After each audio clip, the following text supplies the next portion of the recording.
मुकुट राजा और भूत की डरावनी कहानी। बहुत समय पहले एक राजा था। उसका किला बहुत विशाल और सुंदर था, लेकिन उस किले का एक कोना हमेशा ताला लगा रहता था। वहां कोई जाने की हिम्मत नहीं करता था।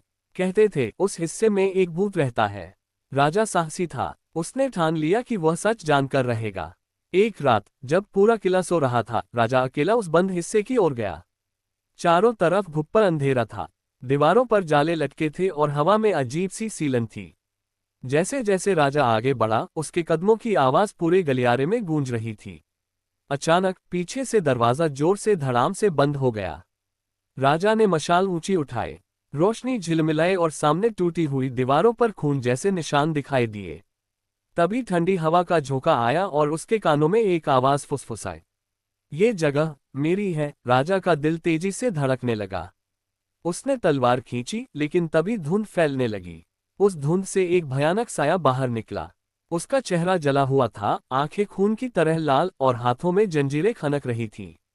भूत ने चीखकर कहा, राजा, जिस सिंहासन पर आज तुम बैठे हो, कभी वह मेरा था। लेकिन विश्वासघात से मेरी हत्या कर दी गई।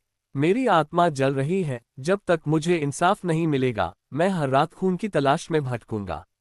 राजा कांपते हुए बोला, तुझे शांति कैसे मिलेगी? भूत गरजा, मेरी चिता अधूरी रह गई थी, मेरी अस्थियों को अग्नि नहीं मिली। जब तक तुम मेरा संस्कार नहीं कराते, मैं कभी चैन से नहीं सोऊंगा। अगले ही दिन राजा ने महल के नीचे खुदाई करवाई। वहां सचमुच हड्डियां मिलीं। पूरे विधि विधान से उनका संस्कार किया गया। उस रात फिर वही भूत राजा के सामने आया, लेकिन इस बार उसका चेहरा शांत था।